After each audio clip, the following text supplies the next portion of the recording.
Hi friends, welcome to Rani's kitchen. నేను మీ రాణి. ఈరోజు చాలా హెల్తీగా బ్రేక్ఫాస్ట్ రెసిపీ చేసి చూపించబోతున్నానండి. చాలా చాలా టేస్టీగా ఉంటుంది. చాలా క్రిస్పీగా కమ్మగా అనిపిస్తుంది. వెజిటబుల్ కళాయి రొట్టె చాలా టేస్టీ రెసిపీ అండి. వీడియోని ఫస్ట్ నుంచి లాస్ట్ వరకు చూడండి. మధ్యలో స్కిప్ చేయకుండా చూడండి. చిన్నపిల్లలు కొన్ని కూరగాయలని తినమని మారం చేస్తూ ఉంటారు కదా, అలాంటి వారి కోసం ఇలా హెల్తీగా వెజిటబుల్ దోశని వేసి పెట్టండి. వారికి చాలా నచ్చుతుంది. ఆ ప్రాసెస్ అంతా చూద్దాం. వీడియోని ఫస్ట్ నుంచి లాస్ట్ వరకు చూడండి. మధ్యలో స్కిప్ చేయకుండా చూడండి. అలాగే ఛానల్ని ఫస్ట్ టైం వాచ్ చేసిన వారు సబ్స్క్రైబ్ చేసుకుని పక్కనే ఉన్న బెల్ బటన్ క్లిక్ చేయండి. ఇక ప్రాసెస్లోకి వెళ్ళిపోదాం. ముందుగా 1 కప్పు మినపప్పును ఒక గిన్నెలో వేసుకోండి. అదే కప్పుతో 2 కప్పుల ఇడ్లీ రవ్వని కూడా వేరొక గిన్నెలో వేసుకోండి. 2 గిన్నెల నిండా వాటర్ పోసుకుని మూత పెట్టుకుని 4 గంటల పాటు నాననివ్వండి. నేను పొట్టు మినపప్పుతో చేస్తున్నాను కదా, 4 గంటలు నానిన తర్వాత కడిగి చూపిస్తున్నానండి. మీరు గుళ్ళు మినపప్పుతో చేసుకుంటే 2 గంటలు నానితే సరిపోతుంది. ఇలా శుభ్రంగా పొట్టంతా కూడా కడిగిన తర్వాత ఫ్రెష్గా ఉన్న వాటర్ని పోసుకుని చూపిస్తున్నాను. అలాగే ఇడ్లీ రవ్వని కూడా 4-5 సార్లు బాగా కడిగిన తర్వాత చూపిస్తున్నాను. ఇవి 2 కడిగి పక్కన పెట్టుకున్నాం కదా. ఇప్పుడు మిక్సీ జార్ తీసుకోండి. ఇడ్లీ పిండిని బాగా రుబ్బుకుందాం. ఇలా మిక్సీ జార్ తీసుకుని దానిలోకి కడిగి పెట్టుకున్న మినపప్పును వేసుకోండి. వాటర్ అనేవి ఎక్కువగా ఒకేసారి పోయకుండా కొంచెంగా పోసుకుంటూ ఇడ్లీ పిండిని చాలా సాఫ్ట్గా రుబ్బుకోండి. మరి గట్టిగా కాకుండా మరి జారుగా కాకుండా కొంచెం సరిపడా రుబ్బుకోండి. ఇలా రుబ్బిన పిండిని గిన్నెలోకి వేసుకోండి.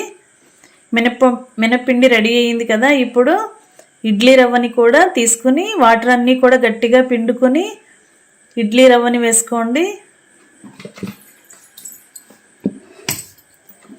మనం మార్నింగ్ టైంలో బ్రేక్ఫాస్ట్ చేసుకోవాలి అనుకుంటే నైట్ ఈ ప్రాసెస్ అంతా కంప్లీట్ చేసుకోవాలండి. ఈవినింగే పప్పు కడిగి రుబ్బుకుని నైట్ అంతా కూడా నానబెట్టుకుంటే మార్నింగ్ కల్లా మనకి పిండి అనేది చాలా సాఫ్ట్గా పొంగుతూ వస్తుంది. ఇలా వాటర్ అన్నీ పిండుకున్న ఇడ్లీ రవ్వని వేసేసుకున్న తర్వాత 1/2 టీ స్పూన్ వంట సోడా వేసుకుని ఇవి 2 బాగా కలపండి. ఇడ్లీ రవ్వ అంతా కూడా మినపిండిలో బాగా కలిసిపోవాలి. అలాగే వంట సోడా కూడా బాగా కలవాలి. ఈ విధంగా బాగా కలుపుకోండి. ఇలా కలుపుకున్నాం కదా. ఇప్పుడు పిండికి సరిపడా సాల్ట్ వేసుకోండి. పిండికి సరిపడా ఒకేసారి సాల్ట్ వేసుకోండి. కానీ ఈ సాల్ట్ని పిండిలో అస్సలు కలపొద్దండి. సాల్ట్ అనేది ఇలా పిండికి పైన మాత్రమే ఉండాలి.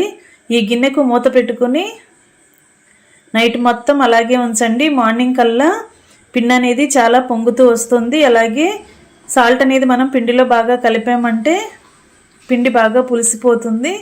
సాల్ట్ కలవకుండా అలా ఒక్క చోట మాత్రమే ఉంచుకోండి. మార్నింగ్ మనం పిండి కలుపుకునే టైంకి, ఇడ్లీ ప్రిపేర్ చేసుకునే టైంకి సాల్ట్ని ఇలా బాగా కలపండి. పిండిలో బాగా కలిసిపోవాలి.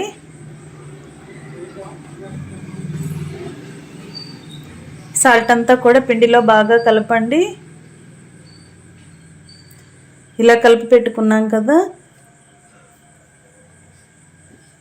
ఈ గిన్నెని పిండిని పక్కన పెట్టుకోండి. మనకి ఒక బౌల్ తీసుకుని పిండి అనేది ఎంతవరకు సరిపోతుందో అంతవరకు బౌల్లోకి వేసుకుని మిగిలిన పిండిని ఫ్రిడ్జ్లో పెట్టుకొని స్టోర్ చేసుకుంటే 2 డేస్ అయినా వేసుకోవచ్చు.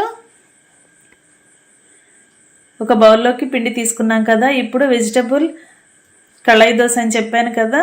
వెజిటబుల్స్ అండి. క్యారెట్ని సన్నగా తరిగి తీసుకోండి. క్యాప్సికమ్ కూడా సన్నటి ముక్కలు కట్ చేసి వేసుకోండి. కప్పులో పెట్టుకోండి. అలాగే క్యాబేజ్ తురుము కూడా 1 అరకప్పు తీసుకోండి. కట్ చేసి పెట్టుకున్న కొత్తిమీర, సన్నగా తరిగిన పచ్చిమిర్చి ముక్కలు, కొన్ని కరివేపాకులు తీసుకుని సొరకాయ ముక్కలు కూడా కొన్ని తీసుకోండి. సొరకాయ అంటే ఆనపకాయ అంటాం కదా, అది కూడా సన్నటి ముక్కలు కట్ చేసుకుని తీసుకోండి. టొమాటో ముక్కలు కూడా కొన్ని తీసుకోండి. ఈ కప్పులన్నీ పక్కన పెట్టుకున్నాం కదా. ఇప్పుడు బౌల్లోకి తీసి పెట్టుకున్న ఇడ్లీ పిండిలోకి మనం తీసుకున్న వెజిటబుల్స్ అన్నీ అలా కలుపుదాం. క్యారెట్ ముక్కలు, క్యాప్సికమ్ ముక్కలు, టొమాటో ముక్కలు, అలాగే క్యాబేజ్ తరుగు, పచ్చిమిర్చి ముక్కలు, సొరకాయ ముక్కలు, కొంచెం కొత్తిమీర కూడా వేసుకోండి. ఇవన్నీ వేసుకున్నాం కదా, ఇప్పుడు కరివేపాకుని పక్కన పెట్టుకోండి. ఇప్పుడు కరివేపాకుని యాడ్ చేయొద్దండి, తర్వాత చూపిస్తాను. ఇవన్నీ కూడా ముక్కలన్నీ కూడా పిండిలో కలిసేంత వరకు గరిటెతో బాగా కలపండి.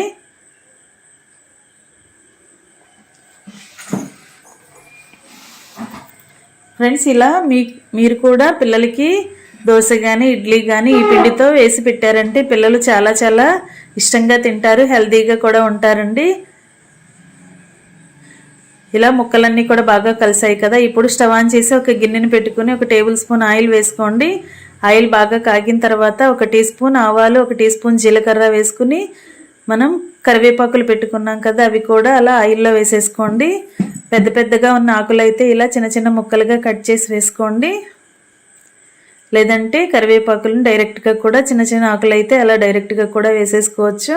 ఇప్పుడు ఇవి 3 కూడా ఆయిల్లో బాగా ఫ్రై చేయండి. ఆవాలు, జీలకర్ర, కరివేపాకు కూడా బాగా ఫ్రై అవ్వాలి. ఇలా ఫ్రై అయిన తర్వాత స్టవ్ ఆఫ్ చేసుకుని మనం ముందుగా కలిపి పెట్టుకున్న ఇడ్లీ బ్యాటర్లోకి ఈ తాలింపుని వేసేసుకోండి. ఆయిల్ తాలింపు మొత్తం అంతా కూడా పిండిలో బాగా కలిసేంత వరకు గరిటెతో కలపండి. పిండి అంతా కూడా ఈ పోపు బాగా కలిసిపోయేంత వరకు కలుపుకుందాం.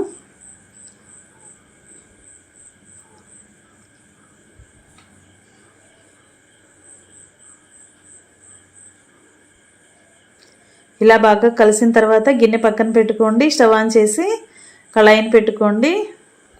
వెజిటబుల్ కళాయి రొట్టె అని చెప్పాను కదా, కళాయి పెట్టుకుని 1 టేబుల్ స్పూన్ ఆయిల్ వేసుకోండి. ఆయిల్ని బాగా కాగనివ్వండి.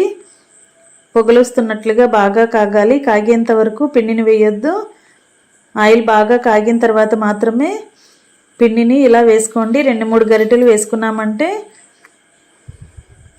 రొట్టె అనేది చక్కగా మందంగా వస్తుంది. ఇలా కళాయి అంతా కూడా స్ప్రెడ్ చేసుకుని మూత పెట్టుకుని బాగా ఉడికించండి. ఉడికిన తర్వాత చూద్దాం.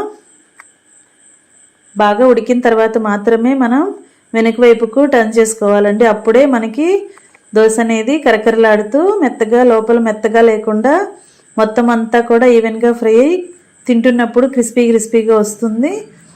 అడుగున బాగా వేగిన తర్వాత మాత్రమే వెనక వైపుకు వేసుకోండి. 1 టేబుల్ స్పూన్ ఆయిల్ కూడా వేసుకుని వెనుక వైపు కూడా బాగా ఫ్రై చేయండి. ఇలా కాలిన అట్టుని తీసి వేరొక ప్లేట్లో పెట్టుకుందాం. ఇదే విధంగా మనకి ఎన్ని రొట్టెలు కావాలో అన్ని రొట్టెలని ఇలా ఒకదాని తర్వాత ఒకటి బాగా ఫ్రై చేసి తీసుకోండి.